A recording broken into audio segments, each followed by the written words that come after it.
हरे कृष्णा। आज हम बात करेंगे वैष्णव सदाचार का महत्व, वैष्णव आचरण, किस तरह वैष्णव को बोलना चाहिए, वैष्णव अपराध के बारे में, माताओं से किस तरह व्यवहार करना चाहिए, वैष्णव अपराधों से कैसे बचना चाहिए और अन्य भक्तों के साथ कैसे रहना चाहिए, भक्तों से संबंध कैसे बनाना चाहिए, आज हम जानेंगे। हरे कृष्णा। वैष्णव सदाचार का महत्व।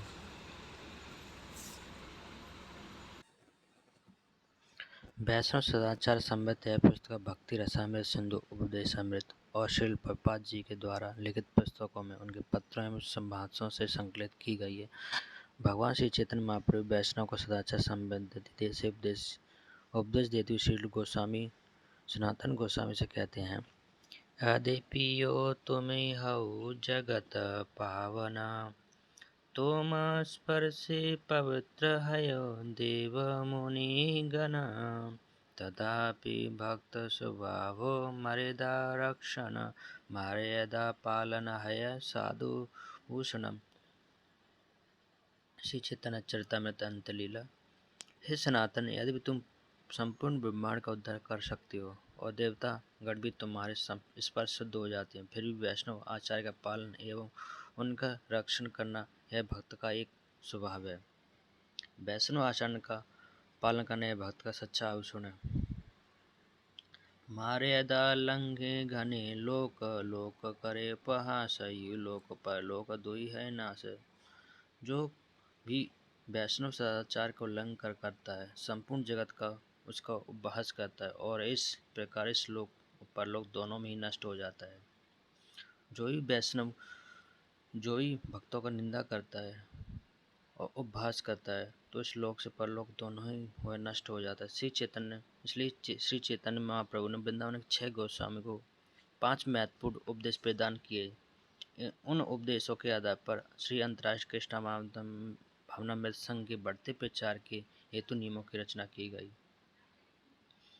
सभी शास्त्रों का सूक्ष्म रूप से अध्ययन करना, यह प्रतिदिन प्रतिपादित करना सभी शास्त्रों का मूल सार भक्ति है। हमें प्रतिदिन भगवान का शास्त्र को अध्ययन करना चाहिए। इससे हमारा कृष्ण चेतना उत्पन्न होगी, भगवान में रुचि बढ़ेगी, भगवान में भाव बढ़ेगा, भक्ति श्रद्धा बढ़ेगी। भगवान कृष्ण की वृंदावन की लीलाओं स्थलियों को खोजना, वृंदावन धाम का इस स्वरूप में निर्माण करना, जिससे संपूर्ण विश्व के लोग वहाँ आकर शरण ले एवं प्रोत्साहित हो। भगवान श्री कृष्ण के सुंदर मंदिर का निर्माण करना, अच्छे विग्रहों की स्थापना करके योग अर्चना पद्धति के संपूर्ण देश का मार्ग निर्देशन करना। अपने स्वयं के आचरण से सीखना चाहिए कि वैष्णव कैसा हो। वैष्णव शिष्टाचार के उदाहरण को प्रस्तुत करना, अपनी रचनाओं एवं उदाहरण से यह दिखाना चाहिए कि एक बैरागी का जीवन कैसा होना चाहिए। बैरागी का जीवन सदा सामान्य होना चाहिए, सदाचार होना चाहिए और भगवान के प्रति कर्तव्यवान होना चाहिए।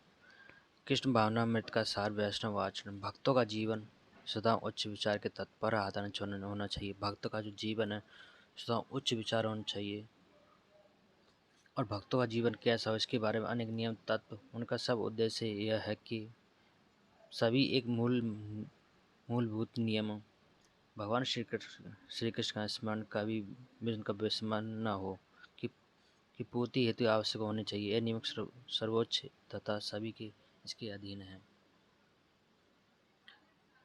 अंतःकरण में वैष्णव गुलाब पंखुड़ी के समान कोमल होते हैं और साथ ही हाथ ब्रज के समान कठोर होते हैं।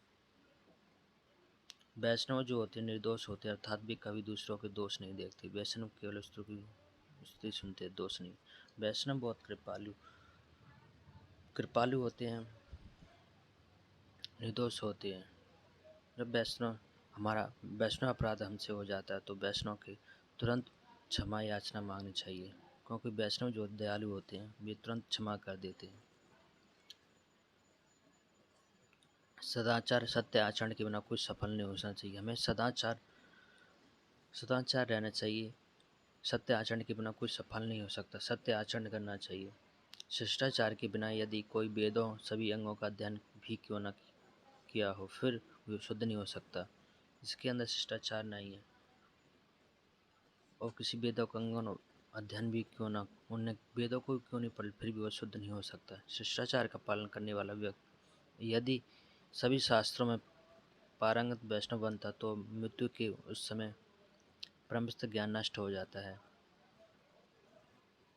वैष्णव आचरण का त्याग करना निश्चित रूप से स्वयं के अध्यात्म जीवन का अंत करने के समान है। अच्छा आचरण यश, ऐश्वर्य, आयु को आदि को बढ़ाता है एवं सही अमंगलों का नाश करता है। शील प्रभुपाद जी कहते हैं, वैष्णव की क्या पहचान है? यह एक सभ्य व्यक्ति होता है।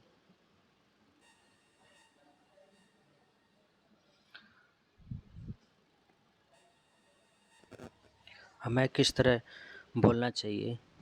हमारी बोलने की इच्छा अधिक अत्यंत तीव्र होती है तथा मौका पाते ही हम बोलना आरंभ कर देते हैं। परंतु यदि हमारा बोलना कृष्ण से संबंधित है या बोलना निर्थक है, जब हम बोलते हैं तो कृष्ण के बारे में कृष्ण से संबंधित ही बोलना चाहिए, अन्यथा सब व्यर्थ की बातें नहीं करना चाहिए। बेस्ट इस प्रकार निरर्थक बोलना प्रजल्भ अथवा प्रमाद कहलाता है। इसकी उत्पत्ति अपनी भौतिक इच्छाओं के कारण होती है। भक्तों को सदा इससे सावधान रहना चाहिए। हमेशा भक्तों को इससे सावधान रहना चाहिए। बहुत जो हमारे अत्यंत अलग बातें करते रहते हैं, हम बोलते रहते हैं, व्यर्थ की बातें करते हैं, तो यह जो है बहुत ही इच्छा के कारण होती है। भक्तों को सदा इससे सावधान रहना चाहिए। हमें कृष्ण से संबंधित ही बोलना चाहिए।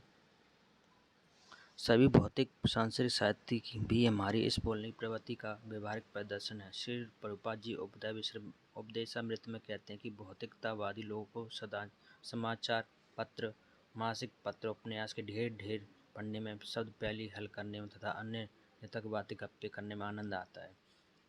इस प्रकार के लोग अपना अमूल्य समय व्यर्थ गवाते हैं। तत्पश्चात देशों में सेनावर्ती लोग अपने खाली समय ताश खेलने, मछली पकड़ने, दूरदर्शन देखने, सामाजिक राजनीतिक विषयों के बाद भी समय जो है व्यर्थ गवाते हैं। इस सभी तथा अन्य अनेक बातों का समावेश प्रजल्भ होता है। कृष्ण भावनामृत की ललक रूपी रखने की वाले बुद्धिमान मनुष्य इस प्रकार के कार्यकलापों का कदापि सहभागी नहीं होना चाहिए। श्री रूप गोस्वामी कृष्ण कथा की प्रक्रिया के विषय में बताते हैं कि निरर्थक बातें बड़बड़ करने की, अपनी प्रवृत्ति पर प्रतिबिंब करने की, भगवान श्री कृष्ण से संबंधित विषयों पर चर्चा करनी चाहिए। इससे अपनी जब बोलने की इच्छा हो तब कृष्ण कथा करने की प्रवृत्ति हो। जब भी हमारी इच्छा हो बोलने की, तब हम भगवान श्री कृष्ण की कथा के बारे में बोलें, भगवान कृष्ण के बारे में प्रश्न करें, भगवान के बारे में बातें करें। बातचीत करने से पूर्व पुष्टि कर लें, क्या यह आवश्यक है, क्या यह विनम्र है, क्या यह योग्य है। भक्तों को अपमानजनक सूचक शब्द नहीं बोलने चाहिए। यह विशेष रूप से भक्तों की निंदा से बचना है। भक्तों की निंदा सबसे पहला नाम अपराध है। हमें भक्तों की निंदा नहीं करनी चाहिए। वैष्णव अपराध करने से हमारी जो भक्ति लता तुरंत नष्ट हो जाती है।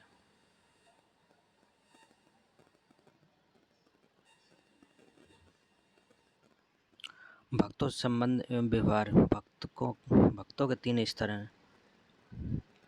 भक्ति रसामृत में श्री रूप गोस्वामी कहते हैं, जो भक्त भगवान श्री कृष्ण के पवित्र नाम का जप करता है उसे मानसिक रूप से आदर दें, और जो भक्त दीक्षित है उन्हें नम्रता पूर्वक प्रणाम करें। जो शुद्ध भक्त भगवान की अतुकी सेवा में बिना विचलित हुए संलग्न है, इसका हृदय निरंतर प्रवृत्त रहकर निंदा दी शून्य है। ऐसे शुद्ध भक्तों को संग लेना चाहिए और दृढ़ श्रद्धा से उनकी सेवा करना चाहिए। यहाँ पर भक्तिराज श्री रूप गोस्वामी कहते हैं, जो भक्त की पवित्र नामों का जप करता है उन भक्तों का आदर करना चाहिए, और उन्हें जो भक्त दीक्षित है उनको नम्रतापूर्वक प्रणाम करना चाहिए। शुद्ध भक्तों की अवतुकी भगवान की सेवा में जो व्यक्ति जो भक्त सेवा में लगे हुए हैं उन शुद्ध भक्तों का संग लेना चाहिए और दृढ़ श्रद्धा से उनकी सेवा करना चाहिए। गुरु को प्रामाणिक होना चाहिए। जो हमारे गुरु परंपरागत साथ हैं, गुरु प्रामाणिक होना चाहिए। आज्ञाकारी, प्रयुक्त एवं नम्र होकर गुरु की सेवा करनी चाहिए। गुरु को देहात्म बुद्धि से असाधारण मनुष्य नहीं समझना चाहिए। गुरु की आज्ञा को स्वयं का प्राण जीवन समझना चाहिए। गुरु की आज्ञा माननी चाहिए। गुरु की उपस्थिति में उसकी आज्ञा के बिना दूसरे को उपदेश न दे। जब भी उपदेश देंगे गुरु से पूछ लेना चाहिए। गुरु के जीवन में होते हुए शिष्य स्वीकार न करें। गुरु की आज्ञा का केवल पालन करें, उनसे उल्टे प्रश्न न करें। उनके मन का सही आशय हमें मालूम है कि ऐसा विचार करके गुरु के उपदेशों का कदापि उल्लंघन न करें। स्वयं के गुरु को कभी उपदेश न दें। यदि किसी को लगे कि मेरा द्वारा दिए जाने वाला जानकारी गुरु महाराज के लिए शायद उपयुक्त हो तो व्यक्ति को विनम्रता पूर्वक इस तरह की जानकारी गुरु के समक्ष प्रस्तुत करनी चाहिए। किसी को भी गुरु के साथ वाद विवाद नहीं करना चाहिए। किसी को भी अपनी योग्यता गुरु के समक्ष दिखाने के रूप में नहीं दिखाना नहीं चाहिए, अपितु सदा विनम्र भाव में रहना चाहिए। जब तक उनकी आज्ञा नहीं मिलती तब तक आध्यात्मिक गुरु के समक्ष बराबर आसन पर न बैठे। जिस प्रकार श्री कृष्ण अपने नाम का एक चित्र तस्वीर से अभिन्न है, उसी प्रकार गुरु अपने नाम तस्वीर से अभिन्न है। इसलिए किसी को श्री कृष्ण अथवा गुरु की तस्वीर को यहाँ वहाँ फेंकना नहीं चाहिए। जब तक गुरु की आज्ञा तथा आशीर्वाद नहीं मिलता तब तक पारंपरिक आचार्य लिखित पुस्तकों के अन्य कोई भी पुस्तक किसी को भी नहीं पढ़नी चाहिए। अध्यात्म गुरु की सेवा का अर्थ है उनके शिष्यों की सेवा। वरिष्ठ वैष्णव के साथ व्यवहार कैसा करना चाहिए? वरिष्ठ जो वैष्णव के साथ व्यवहार, वैष्णव परंपरा में अपने से श्रेष्ठ वैष्णव के प्रति समर्पण भाव का उन्हें उचित सम्मान देना अत्यंत महत्वपूर्ण है। ज्येष्ठता की श्रृंखला में सबसे श्रेष्ठ गुरु हैं, जिससे भगवान के प्रतिनिधि की सम्मानित देना चाहिए।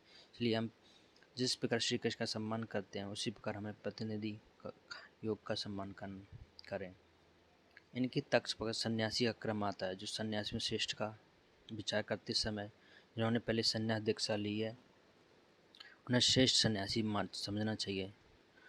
जब दिन में पहली बार हम सन्यासी को देखते हैं तब पूरे आदर के साथ साष्टांग प्रणाम करें। मायावादी सन्यासी संग नहीं करती, फिर भी उन्हें योग सम्मान देना आवश्यक है। इसके पश्चात गुरु महाराज के गुरु बंधु का क्रम आता है। उनका भी हमें इस प्रकार सम्मान करना चाहिए जैसा कि हम अध्यात्म गुरु का सम्मान करते हैं। जिन भक्तों ने ब्रह्मण दीक्षा ली है उनका भी सम्मान करना चाहिए। उनकी श्रेष्ठता जिसने पहले दीक्षा ली है इस क्रम से करें। जिन भक्तों ने पहले से हरिनाम दीक्षा लिया उनको भी हमें योग्य सम्मान देना चाहिए। जो भक्त आय में श्रेष्ठ है उन्हें विशेष सम्मान दें।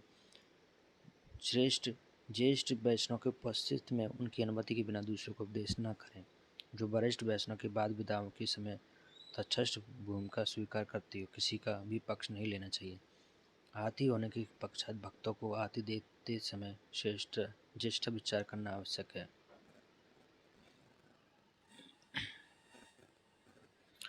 गुरु बंधु भगनी, गुरु भाई बहन से व्यवहार किस तरह करना चाहिए? गुरु बंधु एक दूसरे को प्रभु से संबोधित करें, फिर भी किसी को प्रभु होने का प्रयत्न नहीं करना चाहिए, क्योंकि हम ऐसे संबोधित किए गए। अतः हम सेवक रहते हुए दूसरों को प्रभु मानना चाहिए। हम अपने गुरु बंधु के सेवक हैं, अतः गुरु बंधु के विशिष्ट स्तर के अनुसार से उनकी सेवा करें। अनंत विनम्रता से हमें श्रेष्ठ गुरु बंधु से जिज्ञासा करनी चाहिए, उनके उपदेशों का पालन करना चाहिए तथा उनके प्रामाणिक सेवक होने की महत्वाकांक्षा पालनी चाहिए। अपने समक्ष गुरु बंधु की सेवा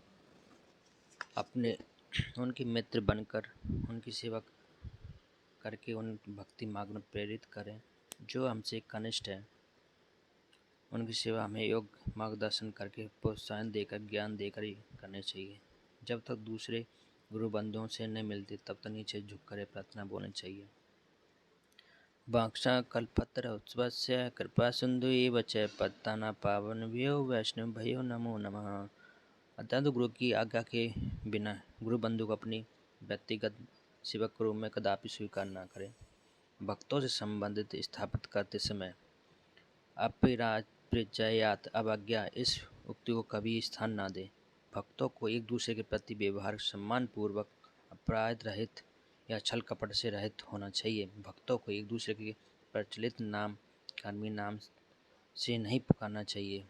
उनको नाम से नहीं पुकारना चाहिए। भक्तों को किसी को भी अपनी स्तुति, अपने कृत्यों, अपनी योग्यता की बड़ाई दूसरों भक्तों के सामने नहीं करनी चाहिए। सभी को यह जानकारी होनी चाहिए कि उनकी कोई योग्यता नहीं है।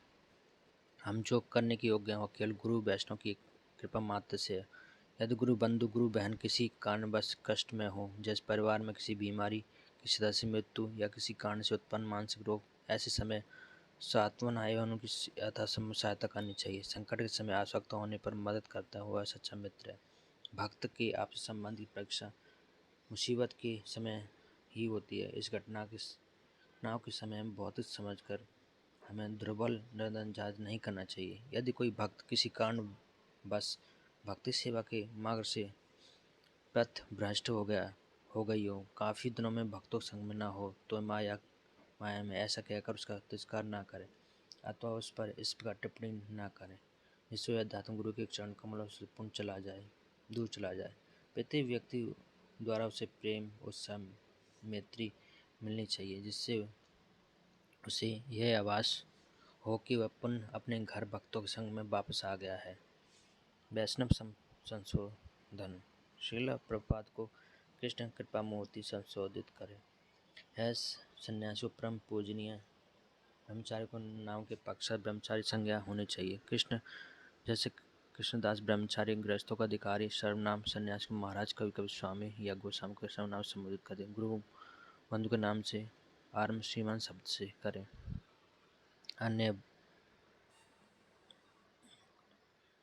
अन्य भक्त, हमें उन्हें सम्मान देना चाहिए, परंतु निम्नलिखित प्रकार से भक्तों से किसी को भी संग नहीं करना चाहिए। खराब अथवा संशयास्पद चरित्र का व्यक्ति, सहजिया जो राधा कृष्ण की बिल्ली बिल्लाओं को प्राकृत समझकर स्वयं उनका अनुसरण करने की चेष्टा करता है। ऐसे वैष्णव जिनका संप्रदाय संसारिक है तथा मायावादी सन्यासी। वैष्णवों को सामान्य भौतिक दृष्टि से न देखें। वैष्णव को सामान्य भौतिक दृष्टि से बिल्कुल न देखें। सामान्य दृष्टि से न देखें। प्रत्येक भक्त को चाहिए कि वे निम्न कुल में जन्मे भक्तों के शारीरिक वर्ण कुरुकुल रोगग्रस्त शरीर को ध्यान न दें। श्री रूप गोस्वामी बताते हैं, श्री रूप गोस्वामी ने अपनी पुस्तक उपदेशामृत में वैष्णव के बारे में कहा है, ऐसे भक्तों को सामान्य भौतिक दृष्टि से कदापि न देखें। वास्तव में सभी को निम्न कुल में जन्मे भक्त उनके शरीर कुल रूप, उनके विकृत शरीर अथवा रोगग्रस्त दुर्बल शरीर की ओर ध्यान नहीं देना चाहिए। दूसरे शब्दों में सभी भक्तों को शारीरिक विकृति को निम्न कुल में जन्म, अल्पशिक्षा इत्यादि पूरी तरह उपेक्षा कर देनी चाहिए। जो भी वैष्णव भगवान की सेवा करता है उसे पवित्र समझना चाहिए। शास्त्रों में प्रतिपादित किया गया कि ऐसा सोचना कि यह वैष्णव किसी विशेष जाति अथवा पंथ में जन्म लेने के कारण सामान्य मनुष्य है, नारकीय बुद्धि का लक्षण है। वैष्णव का शरीर एक मंदिर है। वैष्णव मंदिर के दृष्टिकोण से एक वैष्णव के शरीर को भी देखना चाहिए। इसलिए वैष्णवों को साष्टांग प्रणाम करते समय उनके हृदयस्थ श्री विष्णु परमात्मा को साष्टांग प्रणाम करते हुए हमें इस बात का ध्यान रखना चाहिए। वैष्णव की कृपा की आवश्यकता है। किसी को भी अपने व्यक्तिगत जीवन में उत्तरदायित्व की कोई भी सेवा आरंभ करने से पहले वैष्णव का आशीर्वाद प्राप्त करना चाहिए। वैष्णव में प्रेम व्यवहार। श्री रूप गोस्वामी ने उपदेशामृत ग्रंथ में कहा है कि वैष्णव में एक दूसरे के प्रति 6 प्रकार के संबंध होते हैं। ददाति, प्रहगृहाति, गुहामख्याति, पृच्छति, घुंकण संगे भोजयते चैव सुणविदथ प्रीतिर्विलक्षणम्। उपहार देना, भक्तों को उपहार देना, उपहार स्वीकारना, विश्वास में आक्रमण की बात प्रकट करना। जब हम भक्त जो भी हमारे मन में बातें हैं, अपनी बातें हम किसी से नहीं बोलते, भक्तों को हमें मन में आकर विश्वास से मानना चाहिए और भक्तों को मन को जो ही मन में परेशानी आती है हमें भक्तों को बताना चाहिए, जिससे हम भक्त परेशानी को हल कर सकते हैं। गोपनीय ढंग से पूछना, प्रसाद स्वीकारना चाहिए और प्रसाद वितरण करना। जब कोई मंदिर आता है तब भक्ति सेवा में नित्य संलग्न रहने के लिए वैष्णव से प्रसाद स्वीकार करना चाहिए और गृहस्थों के कर्तव्य वैष्णव को अपने घर प्रसाद के लिए नियंत्रित करें। सबसे मूल्यवान उपहार हम दे सकते हैं और ले सकते हैं। उपहार मूल्य कृष्ण कथा एवं कृष्ण भावना का दिव्य ज्ञान। जो गृहस्थ मंदिर में बाहर हैं उन्हें सब कुछ परित्याग किए भी भक्तों को अपने घर पर प्रसाद देने के लिए आमंत्रित करने का प्रयत्न करना चाहिए। वैष्णव अपराध।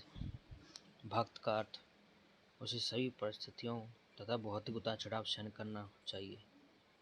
वह भगवान श्री कृष्ण सेवा में पूरी तरह संलग्न रहने के कारण अन्य वैष्णव के दोष, उन पर क्रोधित होना आदि के लिए उसके पास समय नहीं रहता। भक्त अर्थात अन्य के प्रति अत्यंत सहानुभूति एवं करुणा करने वाला, इसलिए किसी परिस्थिति में उसे एक सभ्य व्यक्ति के समान रहना चाहिए। श्रील प्रभुपाद जी। भक्ति सिद्धांत सरस्वती प्रभुपाद कहा करते थे, जब कोई वैष्णव अपराध करता है और वैष्णव की वेशभूषा में रहता है तो केवल वैष्णव होने का अभिनय कर रहा है। जब कोई वैष्णव अपराध करता है तो वह संपूर्ण धार्मिकता, ऐश्वर्य या संतान से हीन हो जाता है। जो कोई वैष्णव को मारता है, अपशब्द बोलता है, अनादर करता है अथवा क्रोधी होता है तथा वैष्णव को देखकर हर्षित नहीं होता, वह निश्चय नरक में जाता है। वैष्णव को हमें अपराध नहीं करना चाहिए। वैष्णव को जो मारता है, गलत बोलता है, क्रोधी होता है, नारद करता है, तो वैष्णव देखकर कुछ नहीं होता, वह नरक में ही जाता है। 4 प्रकार के वैष्णव जो अपराध। निम्न जाति कांड वैष्णव को दोष देखना। हमें वैष्णव में दोष नहीं देखने चाहिए। किसी भी जाति में हो, उनके पूर्व की गलती को बार-बार शब्द बोलना। पहले जो कर्म हो गए, जो पहले की जो बातें हो गई, उनके अब शब्द नहीं बोलना चाहिए। अनजाने में हुई गलतियों के कारण उन्हें टोकना। गलती को सुधारने के पश्चात भी उन्हें अपमानित करके बोलना वैष्णव अपराध है। किस प्रकार के वैष्णव अपराध नष्ट होता है? यदि किसी वैष्णव ने अपराध किया हो तो उसे तुरंत उसे वैष्णव के चरण पकड़कर क्षमा याचना करनी चाहिए। वैष्णव दयालु होते हुए तुरंत क्षमा कर देते हैं। जब भी हमसे अपराध हो जाए, वैष्णव अपराध हो जाए, तो हमें वैष्णव चरण पकड़ लेना चाहिए और क्षमा याचना करनी चाहिए। वैष्णव होते हैं कृपालु, बहुत दयालु होते हैं, क्षमाशील होते हैं, वे तुरंत क्षमा कर देते हैं। वैष्णव की गलती सुधारना। वैष्णव गलतियों को सुधारते समय निम्नलिखित बातों ध्यान। हमें द्वेष रहित होना चाहिए। किसी से द्वेष रहित होना चाहिए, किसी से द्वेष नहीं करना चाहिए। हमारे हृदय में उस भक्ति के प्रति कृष्ण भावना मित्र रूप से सहायता करने की सच्ची इच्छा होनी चाहिए। इस प्रकार का कार्य आध्यात्मिक रूप से व्यवस्था के अनुसार योग्य मदद करने वाला हो। उस भक्त ने स्वयं को निर्देश देने के लिए आपसे अनुरोध किया हो। गलतियाँ बताने वाले भक्त का व्यवहार जैसी कथनी वैसी करनी जैसा होना चाहिए। किसी को उसकी गलतियाँ बताने की विधि, स्वयं को उदाहरण अथवा संग देकर गलती सुधारने के लिए कहना, वरिष्ठ एवं उन्नत भक्तों के पास जाने के लिए कहना। कनिष्ठ भक्त स्वयं गलतियों बताने का प्रयत्न न करना, अपितु वरिष्ठ भक्तों की मदद से यह कार्य करें। माताओं स्त्रियों से कैसे व्यवहार करना चाहिए? हमें स्त्रियों को सभी प्रकार का उचित सम्मान देना चाहिए। विशेष रूप से यदि वह वैष्णवी है, उसे वैष्णव पद से संबोधित करें। ब्रह्मचारी को चाहिए कि प्रत्येक स्त्री को माता के रूप में देखें। गृहस्थ अपनी पत्नी के अतिरिक्त प्रत्येक स्त्री को माता का सम्मान देखें। ब्रह्मचारी केवल महत्वपूर्ण भक्ति सेवा के कार्य हेतु माताओं के संपर्क में रहे। स्त्री का अपमान न करे और स्त्रियों से द्वेष न करे। अतिथियों से व्यवहार। जब कोई अतिथि अपने घर अथवा मंदिर में आते हैं तो उनसे पूर्ण प्रेम आदर पूर्वक व्यवहार करें। उनका स्वागत मधुर शब्दों से करें। अपनी क्षमता अनुसार बैठने का आसन, जलपान, अल्पाहार या प्रसाद की व्यवस्था करें। जब भी हमारे घर में अतिथि या मेहमान आए या हम बाहर में, तो हमें आदर पूर्वक उनका स्वागत करना चाहिए, उनकी प्रसाद की व्यवस्था करनी चाहिए, उन्हें पूरा सम्मान देना चाहिए। अभक्तों से व्यवहार, किसी भी अभक्त को चरण स्पर्श करना नहीं, परंतु यदि भी बहुत अधिक आग्रह करें तो उसे टालने का कोई आग्रह ना हो, तभी चरण स्पर्श करें। तब पूर्ण आचार्य दादा गुरु का स्मरण करते हुए उनका प्रणाम स्वीकार करें। यह प्रकृति रूप को दोनों हाथ जोड़कर प्रणाम करें। दो प्रकार के भक्त, हमें निरपराध व्यक्तियों का शुभचिंतक होना चाहिए। आदर पूर्वक उन्हें अधिक ज्ञान देने का प्रयत्न करना चाहिए। उन्हें अपने अध्यात्म गुरु का संग प्राप्त करवाएं, परंतु उन्हें आनंद देने वाली भौतिक क्रियाओं में संलग्न होकर उनका संग लें। नास्तिक को हमें टालना चाहिए। जो नास्तिक होता है हमें ना टालना, जो भगवान को नहीं मानता।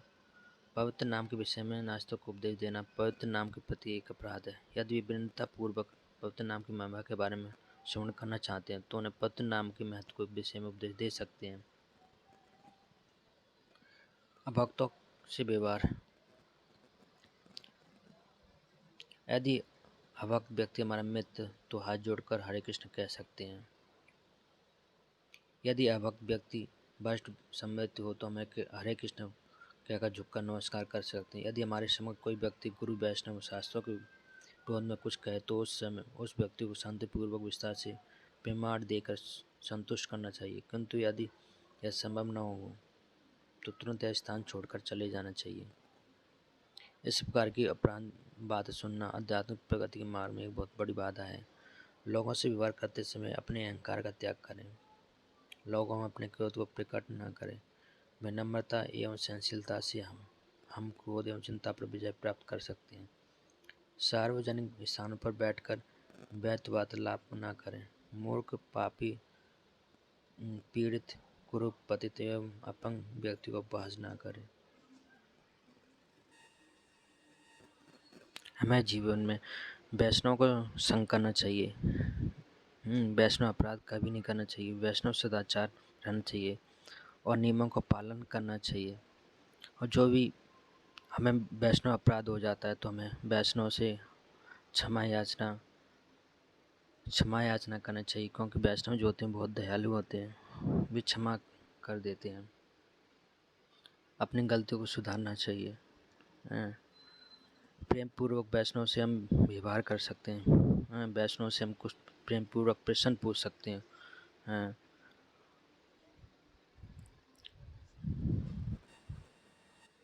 और जितना हो सके भक्तों के संग में रहना चाहिए।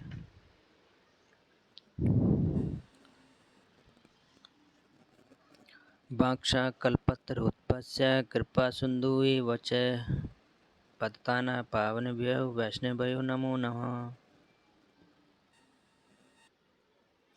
मैं भगवान के समस्त वैष्णव भक्तों का आदर नमस्कार करता हूँ। वे कल्प वृक्ष के समान सभी इच्छाओं को पूर्ण करने में समर्थ हैं। पतित आत्मा जीवात्माओं के प्रति अत्यंत दयालु हैं। वैष्णव भक्तों को नमस्कार करता हूँ। वे कल्प वृक्ष के समान सभी इच्छाओं पूर्ण करने में समर्थ होते हैं। पतित आत्माओं के प्रति अत्यंत दयालु होते हैं। वैष्णव बहुत कृपालु दयालु होते हैं। जय श्री कृष्ण चैतन्य प्रभु नित्यानंद श्री अद्वैत गदाधर श्री वासुदेव गौर भक्तवृंद। हरे कृष्ण कृष्ण कृष्ण हरे हरे, हरे राम राम राम हरे हरे। जय वैष्णव वृंद की जय। हरे कृष्ण।